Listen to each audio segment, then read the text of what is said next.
Hi, good afternoon.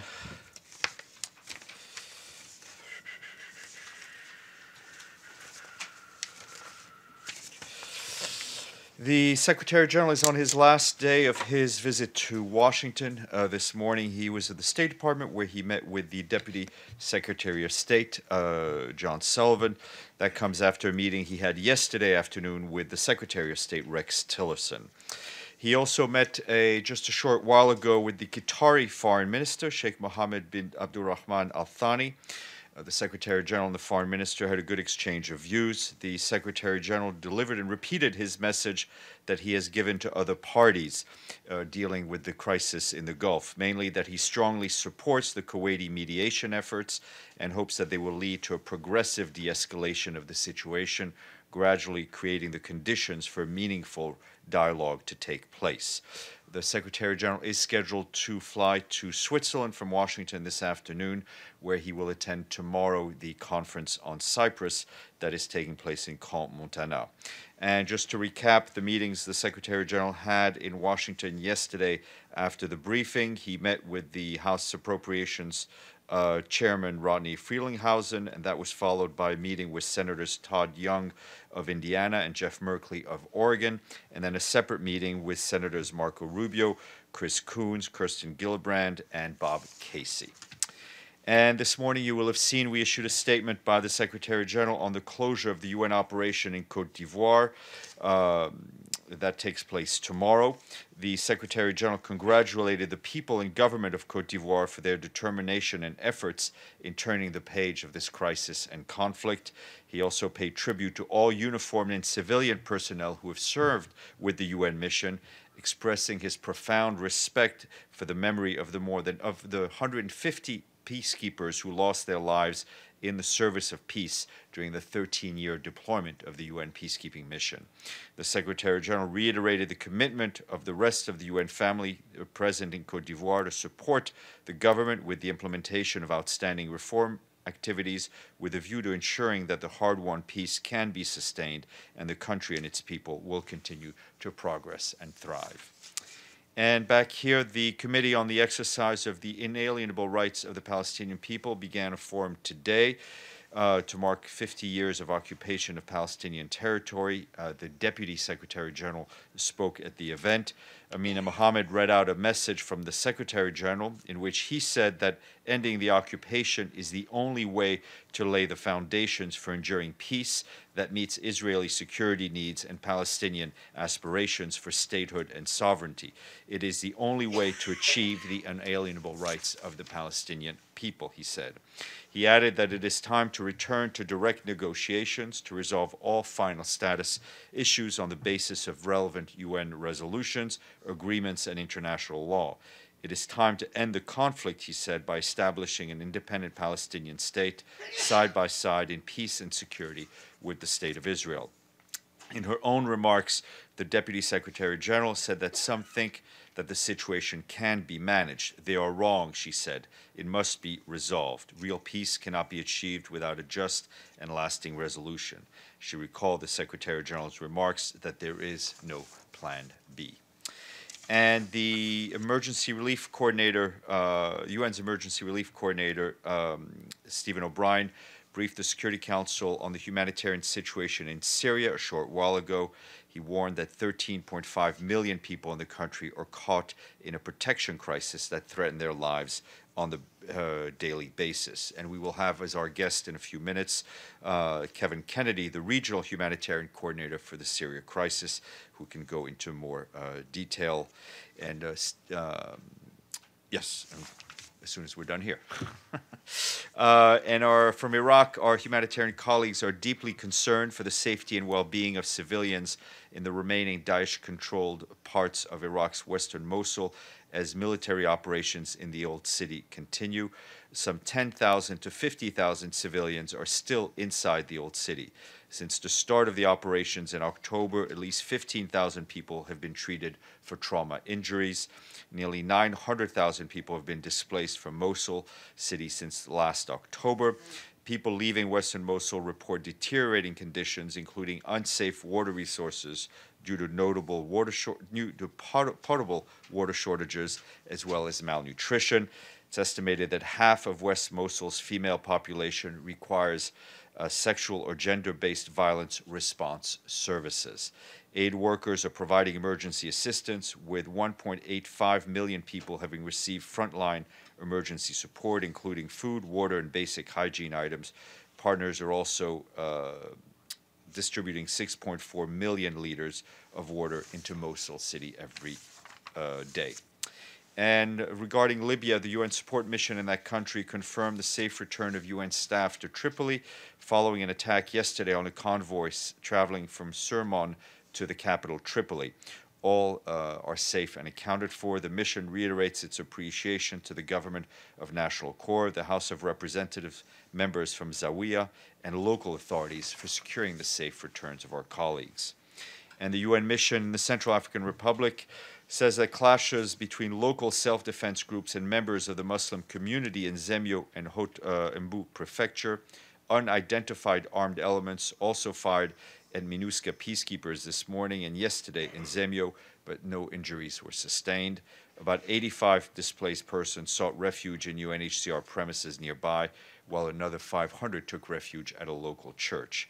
The UN peacekeepers are securing both locations with additional reinforcements on their way today, and they're also facilitating engagements with the community to discourage youth from joining self-defense groups. And our colleagues at the UN Refugee Agency are alarmed over a fresh incident of forced returns of refugees from Cameroon into northeast Nigeria. On Tuesday, some 887 Nigerian refugees, most of them children, were forcibly removed from Banki in desperate conditions. Several dozens refugees, fearing they would be returned against their will, reportedly escaped and went into hiding. Inside Nigeria, insecurity is preventing refugees from returning to their place of origin. Many end up in Banki, where more than 45,000 internally displaced men, women, and children are already accommodated. UNHCR renews its call on Cameroon and Nigeria to refrain from further forced returns and calls on both parties to take urgent steps to convene a meeting of the Tripartite Commission, which consists of UNHCR and the two countries, to ensure facilitated voluntary return process in line with international standards. And the government of Malawi and UNICEF launched today an air corridor to test potential humanitarian use of unmanned aerial vehicles, UAVs, also known as drones. The corridor, which will run for at least 1 year, is the first in Africa and one of the first globally with a focus on humanitarian development use. It's designed to provide a controlled platform for the private sector, universities, and other partners to explore how drones can be used to help deliver services that will benefit communities. UNICEF is working globally with a number of governments and private sector partners to explore how drones can be used in low-income countries. And today is what day is today? It's the International Day of the Tropics, the area between the Tropic of Cancer and the Tropic of Capricorn. The day seeks to celebrate the extraordinary diversity of this region while also highlighting the unique challenges that nations of the tropics face. Tropics host 80% of the world's biodiversity and over half of the world's renewable water resources, but they are threatened by climate change, deforestation, urbanization, and demographic changes. More information online. And yesterday, I think it was you, Masoud, who asked about the UN's response to the current cyber attacks. And our colleagues at the UN Office of Drugs and Crime tell us they assist member states to more effectively combat and prevent cybercrime, working with national and regional level partners, particularly through ASEAN-based mechanisms and forums. Khalas, I will stop there and I will take some questions. Masoud.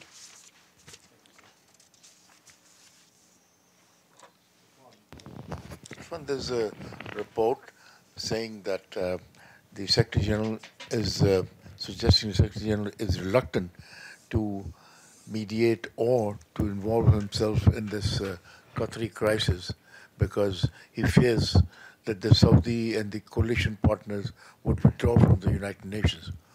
And they were citing one particular threat which has been confirmed by the United Nations High Commissioner Zaid bin Hussein on the Saudi threat when it was included in the list of the nations, involved in Yemen. Masood, I think we've been talking about now for a few days. Yeah. The Secretary General has been obviously following the current crisis in the Gulf extremely closely. Over the last 48 hours, he has met with the Qatari Foreign Minister, the Foreign Minister of Saudi Arabia, as well as the Cabinet Minister of Kuwait, who is personally involved in the mediation.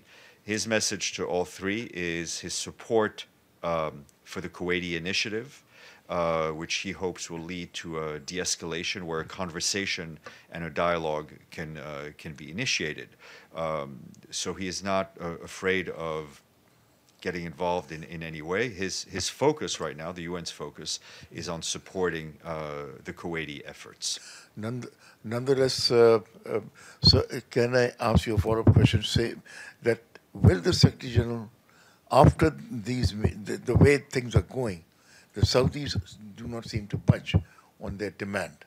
I mean, no matter how many interpretations or how many interventions that are there, is the Secretary General going to involve himself more aggressively?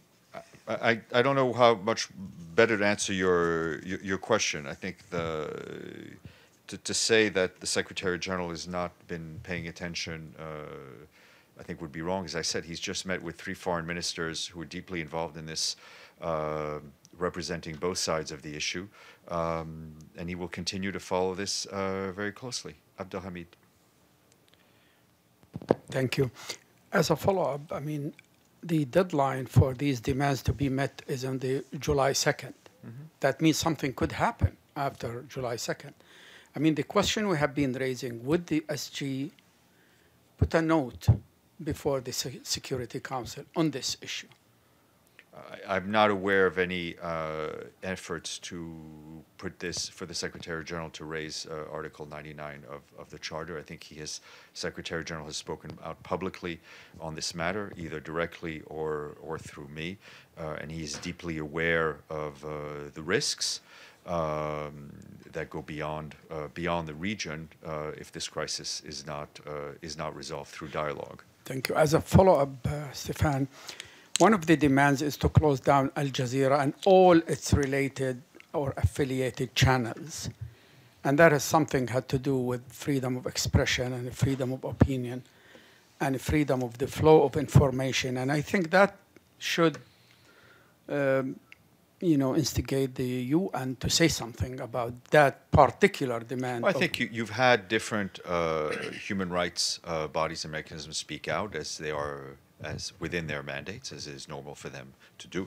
As a matter of principle, of course, the Secretary General supports the freedom of expression, but we're not going to get into the nitty-gritty of these things publicly at this point. Mr. Lee. Sure. I wanted to ask you about what UNHCR said about this expulsion of almost 900 people from Cameroon into Nigeria. I wanted to know... They were, in fact, in a camp in Nigeria, mm-hmm. very close to the Cameroonian border. That's why I said they were internally displaced people. But the operation, as we understand it, was jointly conducted by Cameroonian and Nigerian authorities. Sure. Given that a number of groups have said it violates both the agreement between the countries and international law, I wanted to know whether the Secretary General, given his history in these issues of IDPs, refugees, et cetera, has considered speaking with President Paul Biya. And I ask because I've seen, as I'm sure you have, the reports that he did reach out to Iran about a former UN staff member, Bakr Namazi, asking for humanitarian release. And there's a UN staff member who's on trial with the death penalty in Cameroon called Agbor Bala. So I'm just wondering, one, what can you confirm or say about his communications to Iran? And two, is this a policy on his part? I'm not going to get into the details of private conversations the Secretary General may have, private communications. The welfare of UN staff that are detained, that may be detained anywhere, is of concern to us. As far as the issue having to do with the people were forcibly returned to an area that we feel the UNHCR feels is not safe.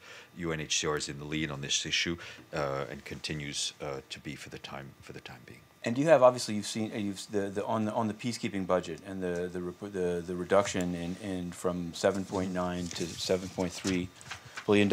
What are the next steps for DPKO? Do you have any comment generally on it? Well, first of all, my understanding is that the budget will not be officially approved till this afternoon, voted on this afternoon. So we will react more officially at that point. Obviously, it is the right responsibility of the legislative bodies of this organization to set the budget.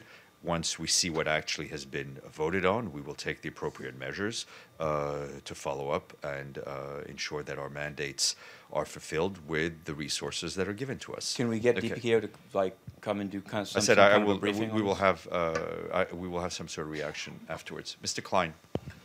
Yes, I guess I want to go to a question of the Secretary General's priorities. I mean, with all of the hot conflicts going on around the world,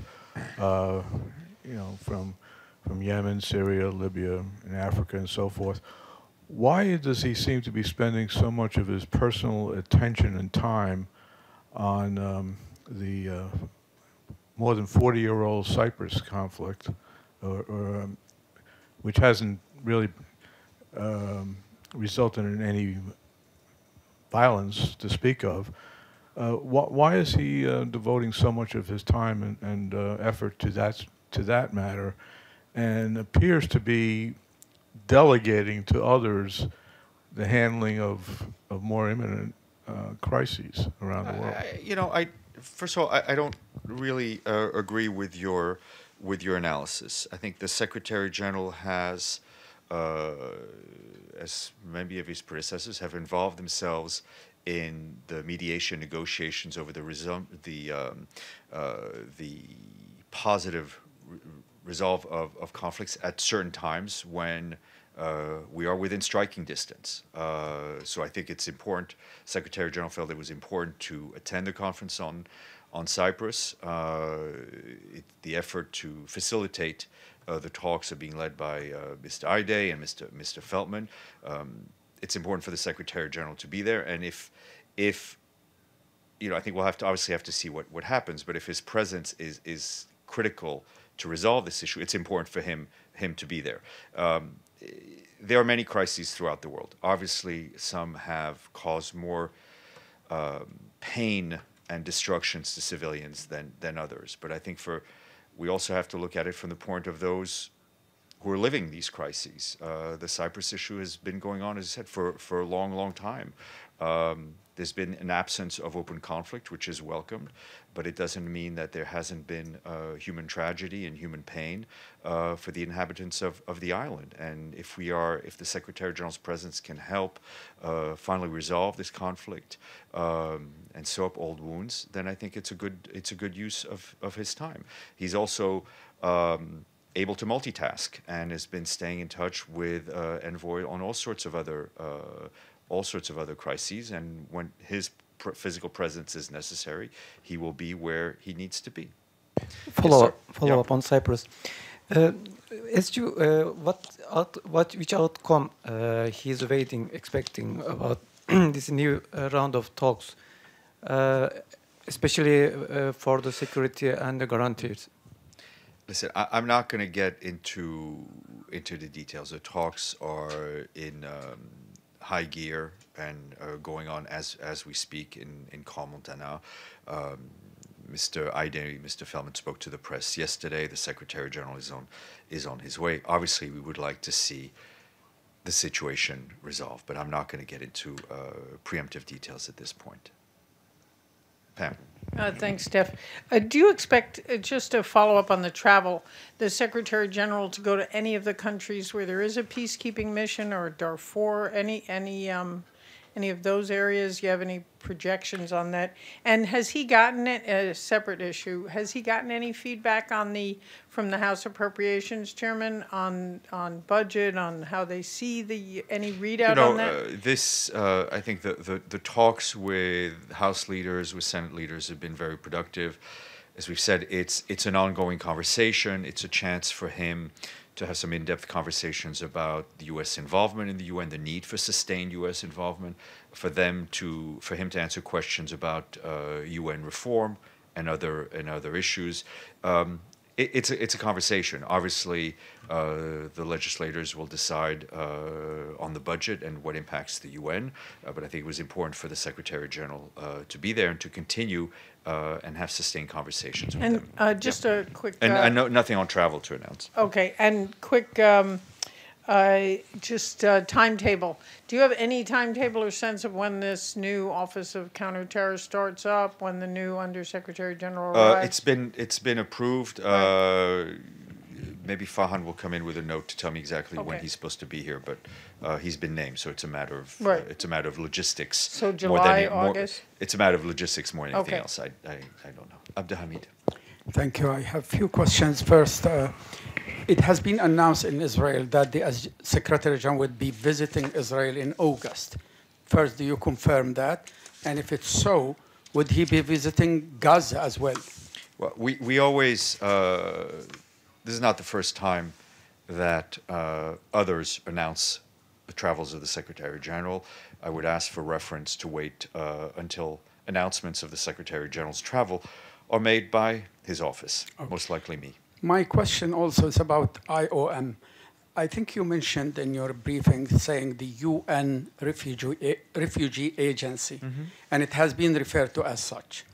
So what is the relation between IOM and UNHCR? Are they two separate entities? They're two separate entities. As you know, IOM was independent of the UN system up until a few months ago. It is now a part of the UN system. So how is the work? Is it duplicated or? No, it's not. It's not duplicated. It's not. I mean, we can have the next time Mr. Swing is here. We'll be happy to have him. Like to. But obviously, they deal with different parts of the same issue, which is the global movement of people across the globe.